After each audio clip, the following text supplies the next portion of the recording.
committee. I'd like to call the meeting to order. First thing we'll do is take a roll call, determine the members present. Jane Healy. Here. Chuck Griffin. Here. Tom O'Brien. Not present. Fifth Faust. Here. Joe Texera. Here. Jamie Gagnon. Here. Jennifer Bluestein. Not present. Andrea Wheatman. Here over Zoom.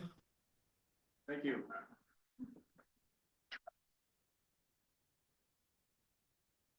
Hey, welcome everyone. I pulled up and the parking lot was full and I thought we need a bigger room. And then I hoped that most of the people were downstairs at the other meeting, but I'm glad we can all fit. If anyone isn't comfortable where they are, you can sit at the table. You'll just have to strain your neck to turn around and be able to see the board up there. We are here for the second of three meetings where we hear from various applicants for this year's community preservation grant considerations. We have 5 presenters tonight, and generally speaking, all presenters can assume that each committee member has read the application in its entirety, including attachments, and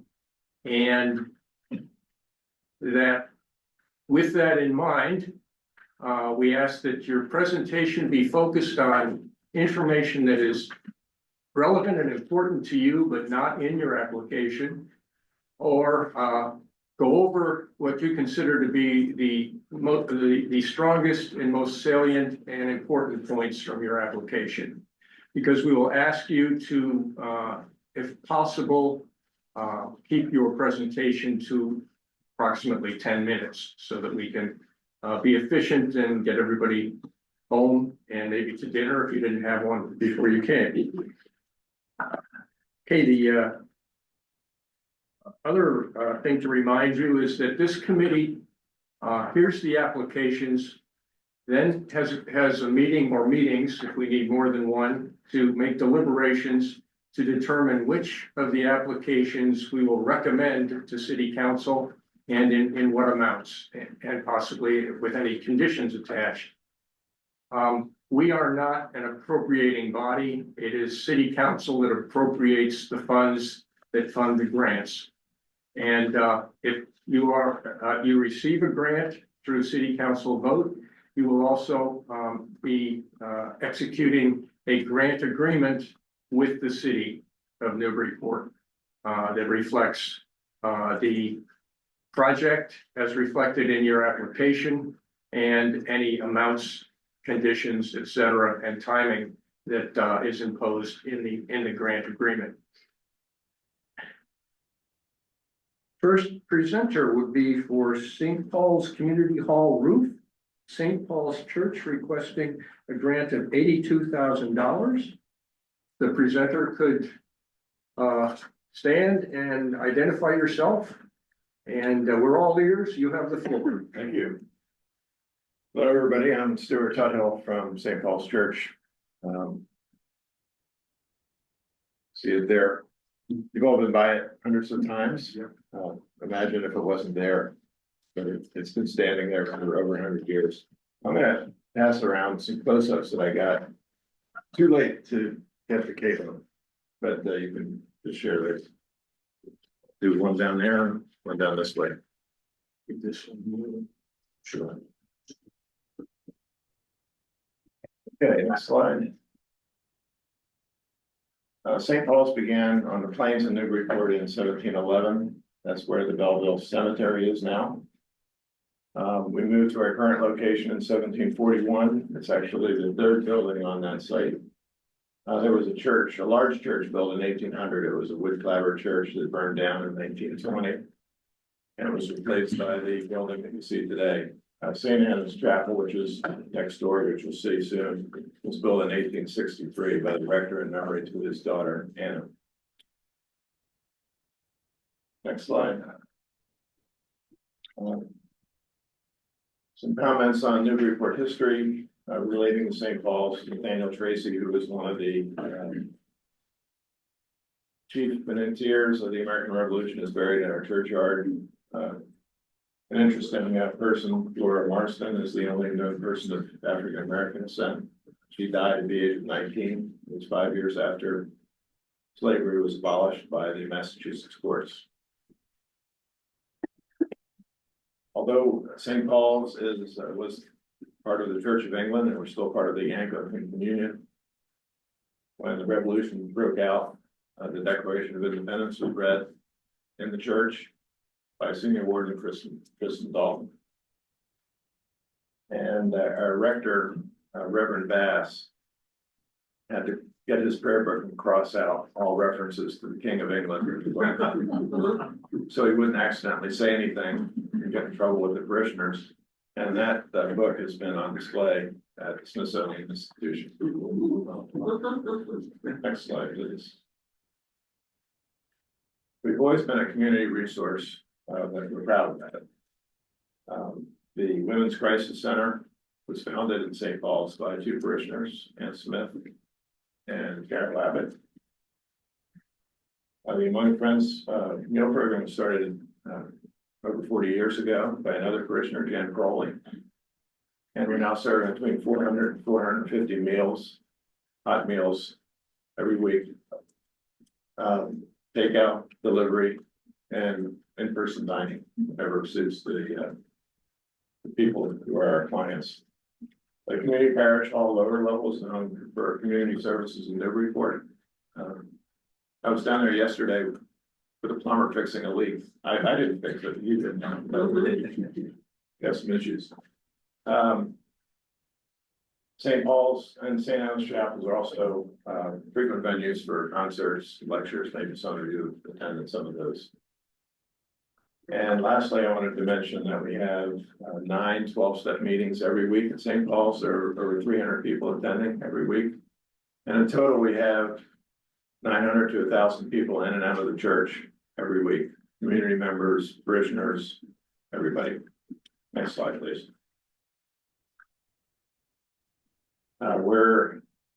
We've invested a lot in the church as a parish.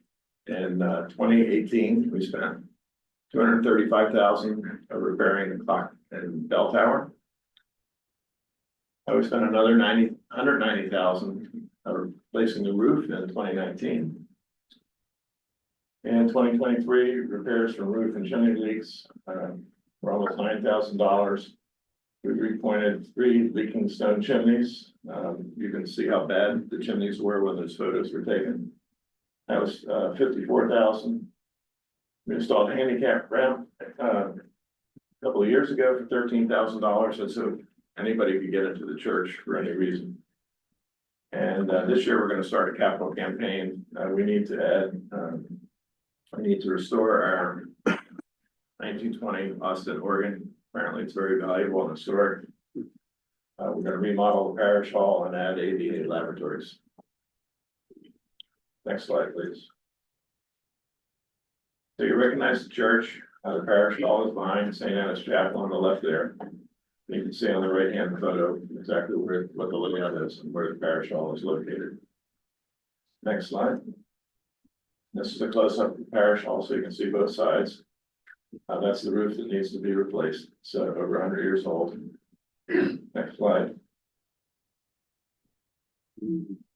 The close-ups that I passed around are from the slide on the left. The slide on the right shows you some of the damage that you can see on the inside, various places where we've had leaks. Next slide. Slate roofers are hard to find. You might know that. We did get a bid from Craig Smith Roofing. He was recommended by CAS Construction, who's done a lot of work for us. And he gives a price of $185,000, but we have to wait 2 years. He does a lot of work with churches. Then we got Refined Home Services. We got their name from work they were doing at the Christian House Museum. And they came in just under $110,000. Two others that did not respond were Crown Contracting, which is recommended by Strawberry Bank,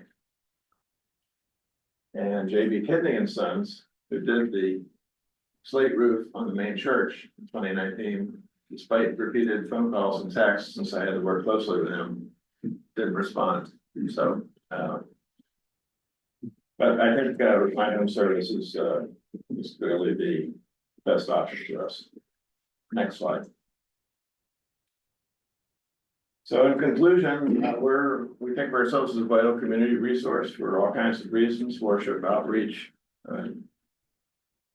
historic preservation. Our doors are open to anyone, parishioners, neighbors. We offer meal support services, culture events. I should mention that about half of the 60 volunteers we have from among friends or community members, they have no relationships with the church whatsoever. We believe in caring for our community and our historic buildings and ensuring both remain accessible, and we would appreciate the support that we could get. Some of you might recognize this photo on the right. It's of a poster that was done years ago, maybe 30 years ago, in St. Paul's is in the upper left. It's one of the iconic buildings in Newburyport. So any questions I can answer? Questions or comments from the committee? Okay. Oh, I have to say, I found JB Kidney, we have a slate roof about the same age, so I'm a little discouraged. And I found JB Kidney because you guys used it in 2019. So hopefully they return a call if I have them. But my question is, the quote that you received, it was for both slate and then imitation slate, or I can't remember what it's called. Are you going with true slate? The Historic Commission was strongly in favor of saying. I think Yeah. There is another product, and it looks pretty good. It probably wouldn't match, ideally. And because of our location on High Street and the downtown area, we prefer slate. There was about a $20,000 difference. The Da Vinci product, the synthetic product, has a guarantee of 30 years. Slate lasts 100 years. So it really more money, but it's probably worth it in the long run. Thank you. And if you see Scott Kidney, really disappointed. He's got my number. He does. Too late. Any other questions? Biff, you want to weigh in for the? Yeah, I mean, it's funny that you brought that up, because I did want to mention that that price difference for us from the historical commission wasn't even a thought. I mean, it makes so much sense, and it's part of kind of what defines the architectural character of the buildings. I saw a lot of shaking heads that night. I remember that. I note in the application, you acknowledge that you'll need to do a perpetual preservation restriction on the community hall. Yes, and that's fine with us. The chapel actually has a preservation restriction. And we're not planning on changing everything. We want to keep it just the way it is. We appreciate the support that we can get, and we'll continue doing the best we can for Newburyport and its residents. Thank you. And one more question, the current state of do you have any of the tiles falling off? Actually falling? None are falling that I've seen. Okay. Every now and then we find one on the ground. And the photo I passed around, you can see a few missing slates here and there, a few cracked slates. So we do find things, but 100 years is usually considered the lifespan, and we're over that. Any other questions or comments from the committee? Any other questions or comments from any members of the public? Anybody online wish to make a comment or a question? Okay, thank you very much. Thank you. You want to keep those photos? You're welcome to. Yes, I'd like to, I'll put it in the record. Great. Right, with your application. Next, we have the First Religious Society Unitarian Universalist Fire Protection Meeting House and Parish Hall, requesting a grant of $117,000. The category is historic preservation. I think that'd be easier for you. Yes.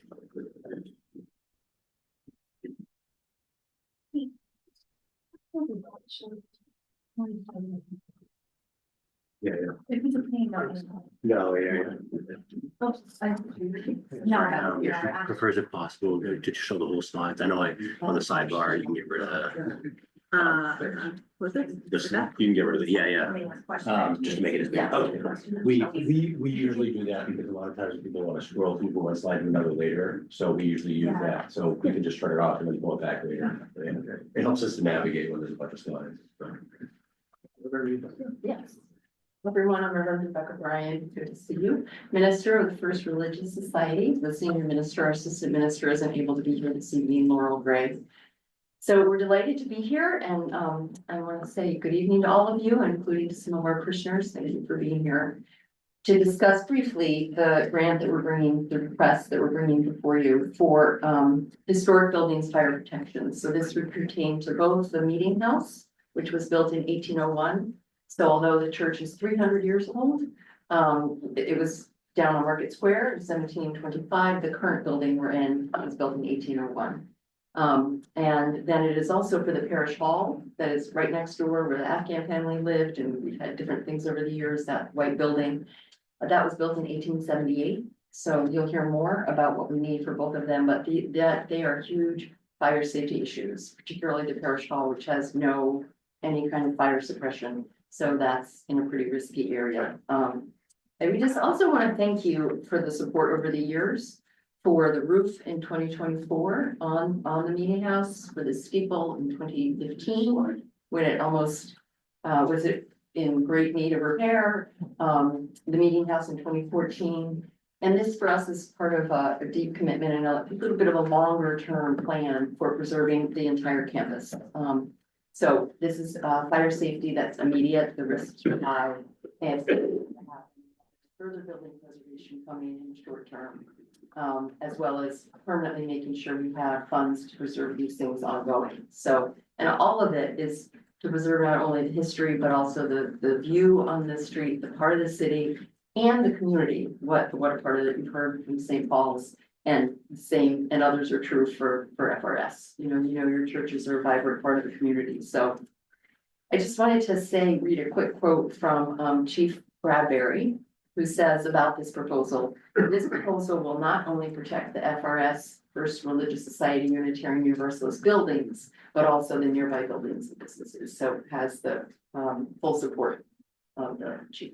Point over to Ed Littleman from the grants and facilities team, a member who can get into more detail. Ed Littleman, just a member of the congregation, volunteer. The 1801 meeting house, next slide please.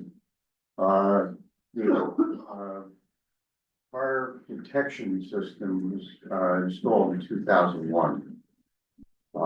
It covers the sanctuary and the lower meeting house. It is obsolete, and right now it's on life support. You see those yellow tags. That means the alarm can go off once, even for a test, and it's over. But we're hanging by a thread in terms of fire protection. Technology improved. Our plan is to upgrade the panel and some of the detection devices in the meeting house.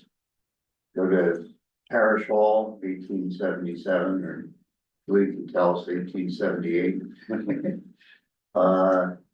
We want to integrate the fire protection systems and install a fire preservation sprinkler system. And we have our engineering challenges there. We're currently working with a team to plan the best approach. But we do have pretty reliable quotes on which we based the request. One of our members is a very skilled fire protection and prevention engineer that surveyed the dome of the State House and Woodge House, and quote him, it's the parish hall ever went, we lose the meeting house. Both these are wooden buildings being used for the original purpose, to restore a church.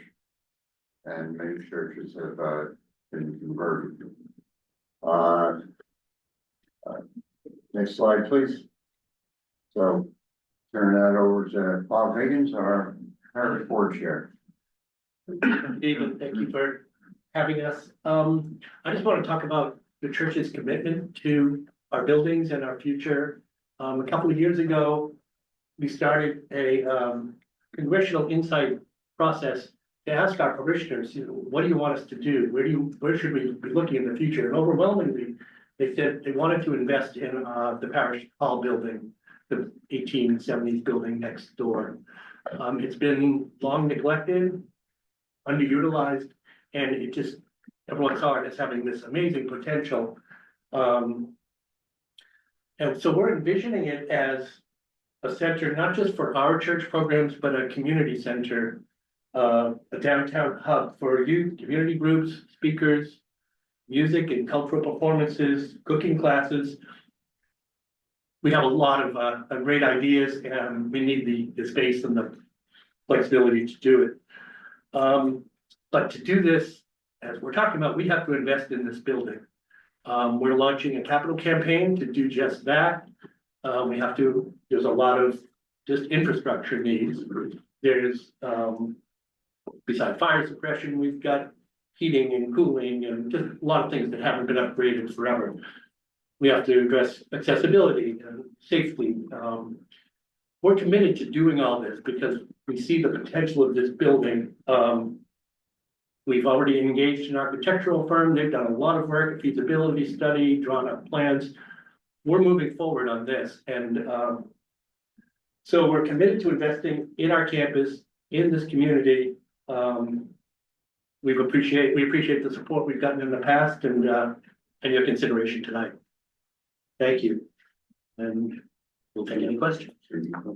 What's the comments from the historical commission? Yeah, especially due to the possible damage from if it were to catch on fire to not only their own properties, but the surrounding properties that are all historical, and kind of the critical nature of it seems a pretty pressing thing to be done, even though the fire suppression might not be historical. Well, I guess it is, and that's why they need to replace it. But I think the consideration for the buildings is paramount to save those things before something bad were to happen to them. Thank you. Questions or comments from the committee? I have one. I double checked the existing preservation restriction on the meeting house, and that's in place and it's been there for a long time. Mass Historical holds it. However, it specifically is limited to the meeting house. So we would need to also get a preservation restriction on this additional structure for in connection with this grant. And that would, I'm not sure the most efficient way to do that. I know you would need a survey typical to the one that is already existing in the meeting house that indicates the historical aspects of the structure. And then either do a second PR or amend the first one, but that would be for council to decide what's the best way to do that. Okay. We're ready for that. Yes, sir. Yeah, one of our members also serves as counsel, and she negotiated the original preservation agreement. Now we'll amend it. That's the way to go. Okay. We've anticipated that need and we're fully willing to comply. Thank you. Thank you. Any other questions or comments from the committee? Any other questions or comments from members of the public? Hey, yes, sir. If you could identify yourself, please. My name is Mark Madden. I'm a 40-year member of the congregation at FRS, and I'm the current head of the capital campaign that we're undertaking. And I think the committee might want to know that the congregation has made significant investments in the campus over time to include $900,000 when we had to rebuild our steeple and a significant amount, several $100,000 when we had to rebuild our organ. And we are committed to additional investment for the campus as a congregation. We're in a process, Bob mentioned, in which we are sort of in the quiet phase, but we just want the committee to know that we would like to be confident with you all about investing alongside the city to make this happen. Thanks. Yes, sir. I'm Kathy Deseret, and I'm also a congregant at FRS. And I just wanted to call to the attention to the committee, in addition to all the things we've said, that in some ways we're trying to return the parish hall to a historical purpose that was served in the past. It was a community center back in the 1800s, and if we can restore and secure the building, our real intent is to make that true again. So what we're really trying to do is add, in addition to everything we've already heard, is to add value to that building for the community. And I think that's a really important reason that we would really like you to consider this. And thank you. Anyone else? Any other questions or comments? Anyone online, question or comment? Thank you. Thank you. Thank you so much.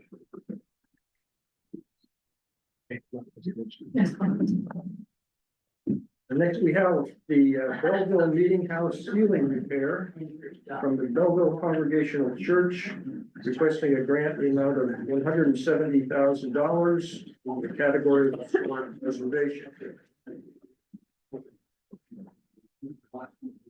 Yeah, good evening, everyone. Do you want to hold on for a minute?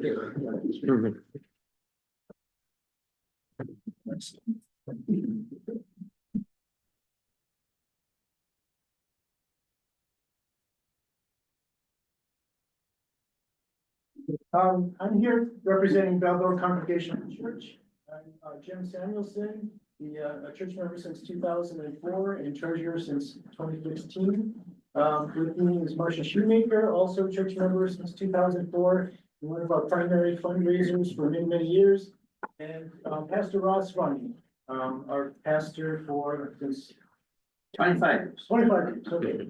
All right, before the beginning of my time. So here in the photo, I'm showing a photo of the Belleville Church complex. So we're at 300 High Street. This beautiful historic building is seen by everyone as they drive into the city from the west. So in the back, more in the background, you'll see a small connector and then a smaller building, which is the Fisk Chapel building. So not only does that house a chapel with capacity of about 100 people, we also have a church office there. We have meeting rooms. We have a stage room for events up to 185 people. In the basement, we have a very lively thrift shop that's open 2 days a week. And so that also serves the community of Newburyport. So next slide, please. So our church, the current meeting house, has been there since 1867. So like St. Paul, it's actually the third building on that site due to fire of the other buildings. So we've been having church services in the meeting house since 1867.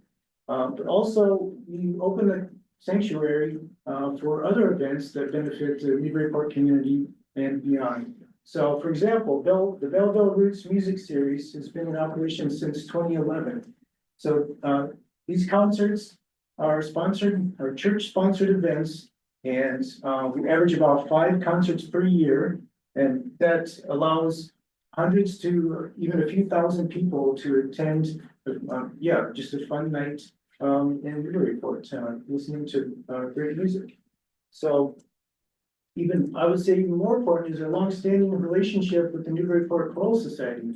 That's been going for 30 years now, and they love our space. So for one, it has great acoustics.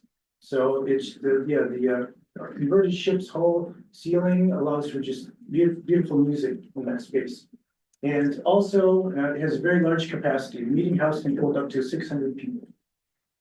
Okay, so in addition to these events, we open the meeting house for, theatrical events, speaker series, of course, weddings and funerals, so has been a very vibrant, building in the past, but the reason we're here tonight is that all of the meeting house activities are on hold. And that's due to the condition of the ceiling.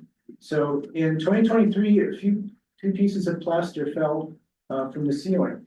So you may not be able to see it here, but there's a little missing piece of plaster right there. And so next slide, please.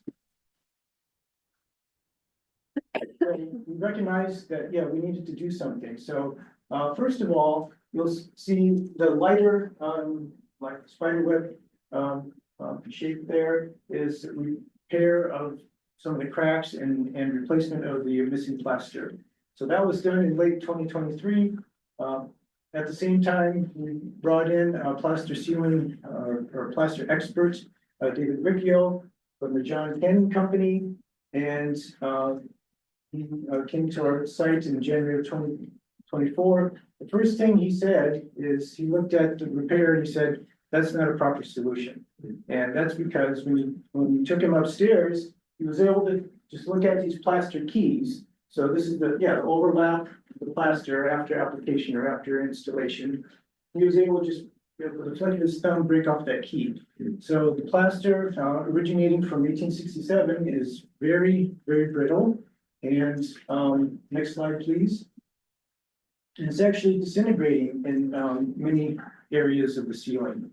So this is just natural disintegration of the keys.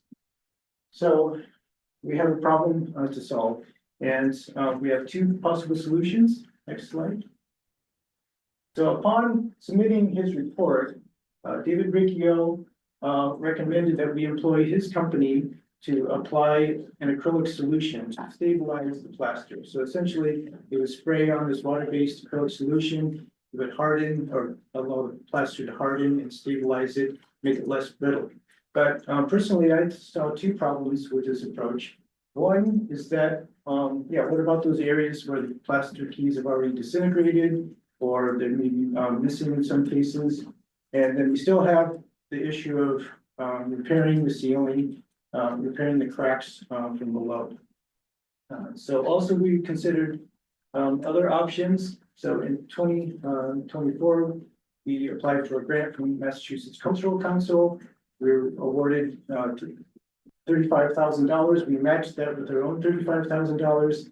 That allowed us to do a feasibility study to look at, okay, what should we do with this ceiling? And also we wanted to know what's the potential of this building going forward. So we hired Andrew Sidford and Associates, an architectural firm here in Newburyport, and his firm recommended complete ceiling replacement. So that's what we're going with. So next slide, please.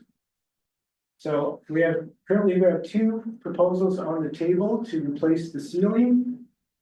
On the left, you see information that is in the grant application. The proposal number 2 on the right is new information, because we just received that proposal from a local company in January of this year. So to go through a little bit of the detail on the left, it would be a company process of needing to stage or install scaffolding in the entire space, and then demolition, removal from the existing plaster and lath network. Then install a new lath network with and then installation of drywall or glue board, and then painting with a complete interior.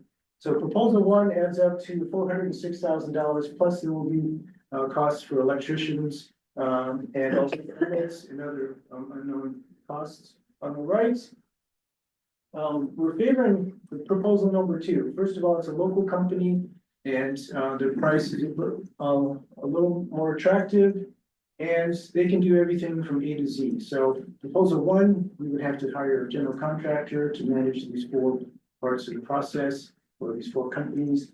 On the right, Zampel Construction Incorporated could do everything for us. Okay, next slide, please. Maybe I'll go back a second. So either way we go, we're gonna be north of $400,000. So the good news is we've raised $140,000. So that's primarily from private donations, primarily from church member contributions. And so if we were awarded that $170,000 from the city, that would bring us up to $310,000. So that would get us to 75% of the amount needed to complete this project. Next slide, please. So to go through the details of the project, maybe I don't need to read every single line, but again, we want to put scaffolding throughout that. That's the most efficient way to do this. So the crew that's doing demolition, before they're completely finished, then we can start installing the blue board, and then before they're finished, then start the painting. And also at the same time, we do have cracks, plaster cracks in the vertical walls, the front and back vertical walls of the sanctuary. So we want to fix those cracks and repaint those walls at the same time. So again, the goal of this project is to restore ceiling and wall integrity while meeting all building codes and ensure careful containment and disposal of debris. So after 2 weeks ago, the Historic Commission asked about asbestos. We have ruled that out. We've tested for asbestos, so that's not a concern. And so in the end, it would look exactly the way it looks now, and it would have the same acoustics, and we could go on having concerts and church services and all the other activities that take place there. Next slide, please. So as I end, I just want to point out that the Belleville Meeting House Ceiling Project directly supports City of Newburyport's master plan. So first of all, you'd be helping us preserve an historic religious landmark. And I list some of the goals from the master plan. You'd be helping us enable opportunities for arts education, increase awareness of Newburyport as a destination for arts, tourism, and cultural affairs, and help us support a variety of cultural opportunities and activities for all groups and individuals in the city. So we are a open and affirming church. Our motto is, whoever you are and wherever you are in life's journey, you are welcome here. So next slide, please. So also I'm going to point out that, well, first of all, thank the commission for help in the past. Thank the city members who have allowed for appropriation of funds to maintain our buildings. So we've received smaller grants in the past. You see 2010, 2012, and 2016. And so therefore, we do have a preservation restriction agreement in place that was signed in 2011. And now, what we need is we need help with bringing the Belleville Meeting House back to life for the benefit of the congregation, also for the benefit of the entire Newburyport community. Thank you. And maybe we'll go ahead to the next slide. So we want to see this happening again in our meeting house. Biff, would you like to? Yeah, wait, can we have a comment from? I'm sorry. Ross? Yeah. I'd like to add a couple words. One is to underscore the musical preeminence of Belleville Church Choral Society. I sing with the Choral Society, and they are for the last 2 years, and they are amazing. There's no question.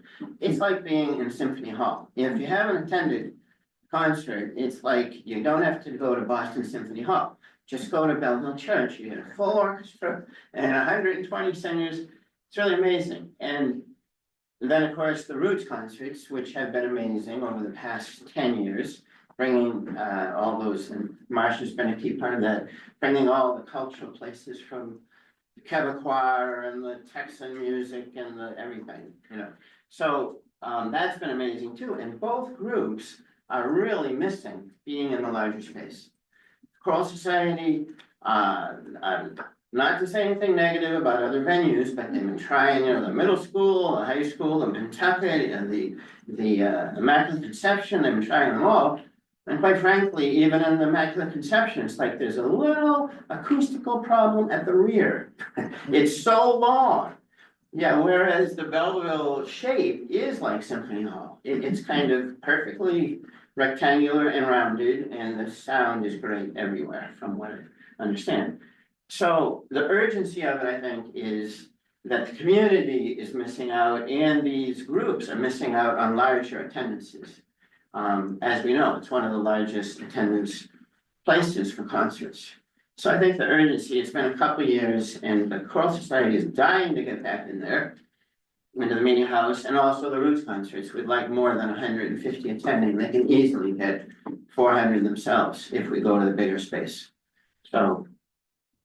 I guess I'll leave it. Oh, and just community though. Yeah, it's like the other churches that have been here. It is a place to create more community and God knows we need that in this country. More sense of goodwill and music brings goodwill. There's no question. Any other questions? If, would you like to comment for? Yeah, we did discuss with them at some length about the type of replacement that they were considering, and it seems like we'd asked if replacing in kind, like basically redoing what they currently have, but the price tag is enormously large to do that. Although we did feel that what they're doing here is something that's it's little structural intervention really, other than just maintenance. And it's important for that reason. Any other questions or comments from the city? Yes. Is there a capital campaign at Belleville Church? Yes, we haven't like officially kicked it off. Well, yeah, there is a capital campaign, but we're not reaching out to the public directly right now. We're writing several grant applications. So we're trying to, gain the funds through grants right now. Yeah. The proposal you received most recently in January, it wasn't part of the application.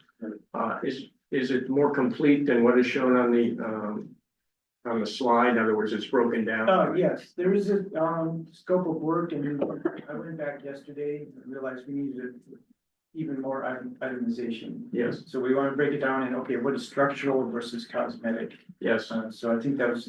Yeah. And we would like to have copy of that once it's broken down with the pricing for the elements. Okay. Because that's I appreciate that you appreciate the unique split we have here between structural versus cosmetic and interior. And what's eligible and what wouldn't be eligible. So we will be, when we make deliberations, having to come to a conclusion on how we would allocate that as between the two gross elements of the project. Yeah, related to that, I have a question then. So, yeah, the scaffolding, the demolition, this is what I'm assuming, scaffolding, demolition and replacement of sheetrock, that would be considered structural, is that right? And then only the painting would be cosmetic, or Well, how would you break it down? we'll be discussing that, and I can share with you my preliminary thoughts, and that's why I would really appreciate having that proposal you're gonna go with broken down. And that's that you certainly need scaffolding in place to do all the cosmetic work. You need scaffolding in place to do the structural work. But there's seems to need to be some kind of a apportionment between the two. Rather than scaffolding all going with structural. That's my personal thought. And the second thing is, I guess when you're talking about sheetrock, that can fall in either category, because it's a wall, but it's not a structural wall. However, the stuff behind it that holds it to the building and repairing what's behind the lath that holds the plaster to the building, that's all, in my mind, considered eligible. So there's gonna be some getting in the weeds on this one, I think. Right. Okay, so yeah, we'll upload that information as soon as we get it. Great, thank you, appreciate it. And our deliberation meeting will be March 18th, is it? March 19th. 19th, so certainly well in advance of March 19th, so that we can all digest it before we meet. Okay, for the deliberations. Thank you. Thank you. Any questions or comments from the audience? Any questions or comments from those online? Okay, thank you very much. Thank you. We have the gravestone restoration project at the Belleville Cemetery, seeking a grant of $2,000 for historic preservation.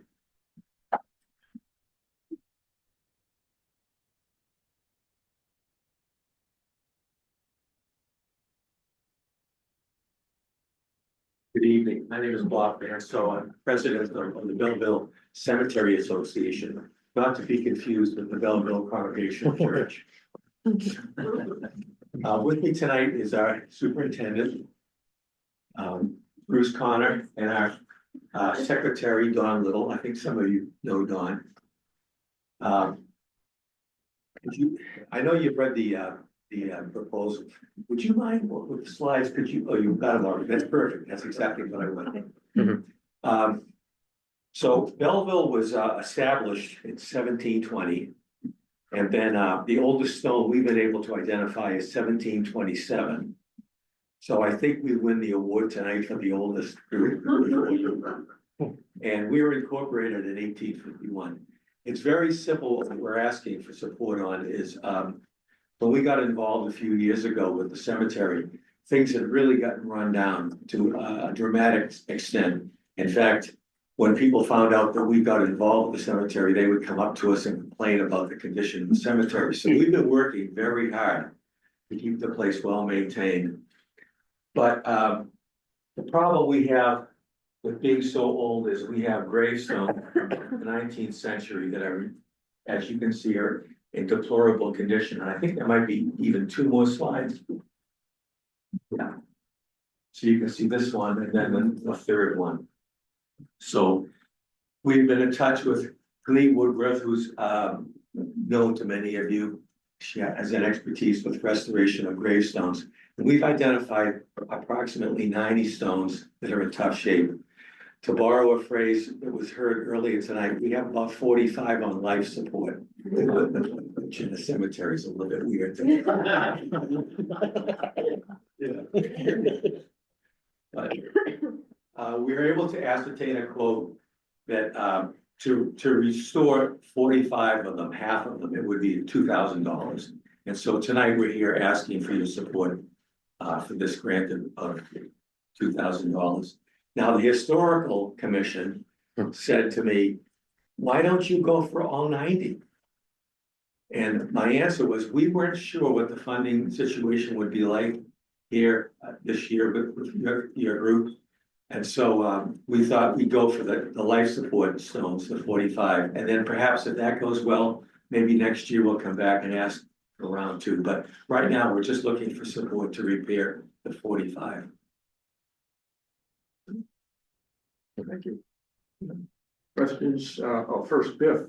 Yeah, there was discussion on, asking why not just the whole thing, especially after getting some much larger price tags thrown in front of us. It's hard not to ask that question.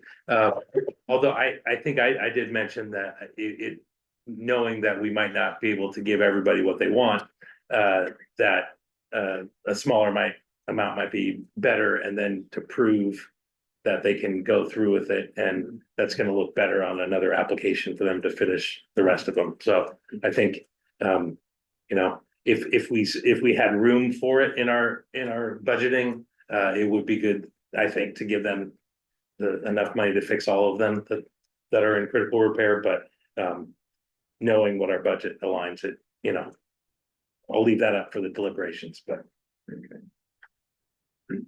Will you be using similar processes to repair the stones as has been used by Lee in the other cemeteries? Which I will turn that over. Yes, hi, I'm Cleve Woodward.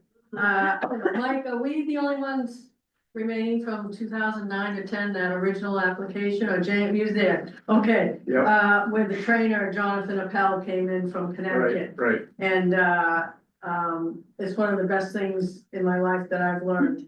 And, I'm really, for many years, I'm the last one standing. And I love repairing gravestones. So basically, you've got, leaning stones, and as we get older, we start to lean. And, gravestones, when they start, you know, they get old, and many of them lean. And it's just basically, it's just a lot of manual labor. And why it's leaning is the base underground. And the reality is, I don't know what's underground until I start digging. Sometimes it's very simple. It might take me 20 minutes, 30 minutes and get it back up, shore it up with some bricks, or it may be more complicated where a base is broken. And then you've got a stone, and most of these stones are marble, most. There's a few slate out there. Slate are harder to fix. You might have a stone this way, and then you've got a broken stone, and that's epoxy to repair the broken stone. And then you've got some that with the base there, that the base most of the time will need to be leveled. So again, it's digging underneath. There's rocks. Many times it's just rocks underneath. Maybe throw some bricks under there to get it level. Then setting compound, epoxy, and then most of the time I need the tripod to lift up and just set it. So 45 stones, it's reasonable. I might be able to do a little bit more, but just don't know until I start working on a stone. But I'm reasonable, I work fast, I don't dawdle. So it's the basic, what I learned back in 2009 and 10, I'm basically doing the same thing with the same materials. I just hope I'm a little bit more effective, and I've learned a little tricks of the trade to save my body, lifting hundreds of pounds of stones. But I love doing the work. Thank you. Thank you. Any other questions or comments from the committee? From the public? From anyone online? Okay, thank you very much. Thank you. Thank you. Next, we have the rehabilitation and preservation of structurally damaged sanctuary windows at Old South Church. Old South Presbyterian Church seeking a grant of $58,000. The category of historic preservation. Thank you, and thank you, committee, for having us in tonight. And, our Reverend Laurel Cockrell is post-surgery and can't be here tonight. So, my name is Al Luderer. I'm a congregant at Old South, and my colleague Janine Cunningham is with me. We can answer all your questions as you go through this. So we'd like to first thank you for your prior support, and it's been very meaningful. So you know what this looks like, and of course that beautiful tower, you helped us build that. And that houses the Paul Revere bell, the second Paul Revere bell that we have in our community here. I feel like we're relatively new to the community, you know, 1746. So figuring the prior presenter. So get up to the next slide, please. We have a grand history. We're under historic preservation covenants, which we dutifully obey. Something very interesting about the church, which is very unchurch, which is we helped gather some of the original troops, the Continental Army, to go down to Bunker Hill and fight for our cause. We also gave the benediction to Benedict Arnold, who at that time was a patriot, and all his troops that left Newburyport and went up to that ill-fated expedition to try to capture Quebec. Our co-founding pastor is a very interesting person, George Whitfield. He happens to be still resident. However, he's underneath the pulpit. So if you ever, we'd love to show you our pulpit has 3 ministers, the founding minister, Mr. Parsons, whose son was a Revolutionary War Major General. Of course, George, and I don't recall the other pastor. Joseph Prince. Joseph Prince. So Recently, we were blessed by the Daughters of the American Revolution to recognize the importance of the structure. So that's now sitting in front of our church. So next slide, please. So what are we asking for? So as you've heard with the other churches and other structures, we have issues with maintaining the structure. Our windows date back to, we think, the 1820s or 1830s, when there was a major renovation at that time, and those very, very massive windows were put in. They are beautifully constructed. They have never been worked on in a serious fashion other than to have them painted. We have a restoration project, which is really two phases, which is first to guarantee the integrity of those sanctuary windows, followed then by completely rehabbing, restoring the exterior of the church. We wanted to do the windows first because they are the most needed. We have financed the first 3 windows, and we have an application in for the 4th with the Daughters of the American Revolution. And so we're asking for help with the remaining 4 windows. So we're very active in self-financing, but we are a small church, and so that's why we could use help on this phase of the work. So I get the next picture, please. So this is the side of the church. On your left is the School Street side, and you can see one of the windows is out right during that time. That has since been replaced and it's back in. And the opposite side you can see here, and that is the Beck Street side. Next slide. If you really get close to these windows, you'll see they're in pretty bad shape. So if you want to see how much snow we've had, all you need to come in to is the sanctuary the morning after, and you'll see a pile of snow at the base of some of the windows. You can see it's pretty rugged on the bottom here, and a lot of the wood is decaying. So the good news is that we've worked with Window Woman, whom I know you all know, who is quite an amazing person and an amazing company. And the restoration of the 3 windows that we have done so far, they look absolutely brand spanking new, and all the glass is the original glass, so nothing has broken since then. Next slide, please. So I put this list in just to see how we comport with your requirements. And as you can see, we really emphasize the nature of the historic preservation. But like the other folks who have presented here, this church is really open to the community. And we host Alcoholics Anonymous 5 days a week, 52 weeks of the year. Boy Scouts, Girl Scouts. Cub Scouts. Cub Scouts, yes. The Derby, right? Yeah. Many singing concerts. So this is wide open to the public. We'd love to have people in. I understand that we're the hotspot for Halloween. So this is, if you want to get candy, you have to stop by Old South, because we must have had 400 that was given out.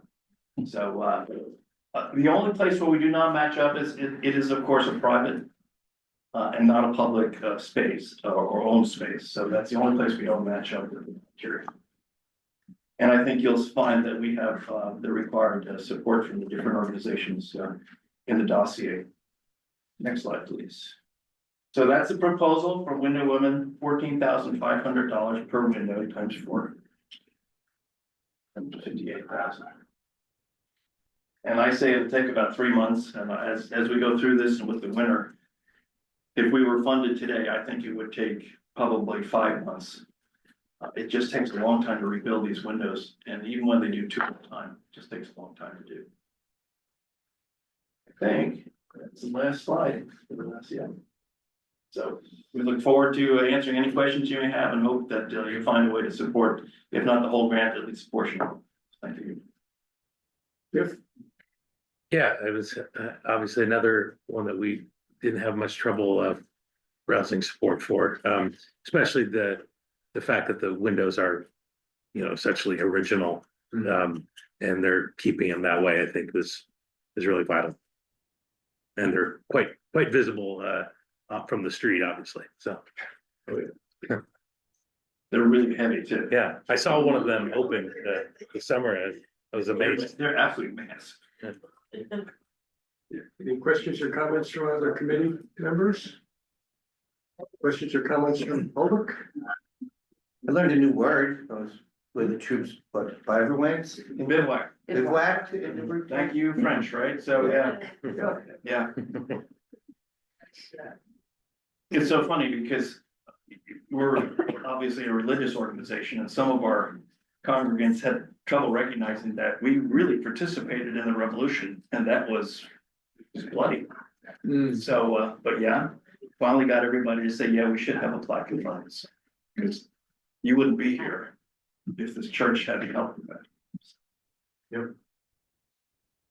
Any questions or comments from members of the public that are tuned in?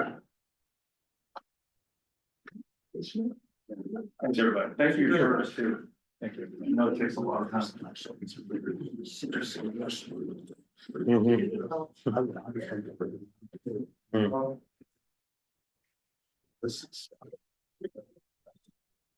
Yes. I have no new business. Do you have any new business? Not unless anybody had any particular questions. Obviously looking forward to the next meeting or meeting where you're ranking. Yeah. Okay, we have received the draft minutes from January 15 and from January 29. I'm not sure if you've had an opportunity to read them with as much care as you need. And if we would like, we can discuss approving each of them tonight, or we can hold them off to the next meeting. What are your druthers? Hearing none? Yeah. That sounds like a motion to postpone, I'd say. All right. Yes, I think I would agree. I'd like another pass at them. Sure. Enough stuff to read. And okay, so Do we need a second on that or a vote on that? I don't think we need it. Okay, that's just procedural. We'll just hold them off until the next meeting. And the next meeting is March the 5th. Yeah, so then it's March 19th is deliberation. Yeah. And keep a lookout for, when we get that supplemental information from the one applicant tonight about the allocation of costs. That's the only one where that issue it comes up where we, it's a project that we have to slice and dice in terms of what's eligible cost and what is. Agreed. Okay. Well, I'll entertain a motion to adjourn. So moved. Second? All in favor?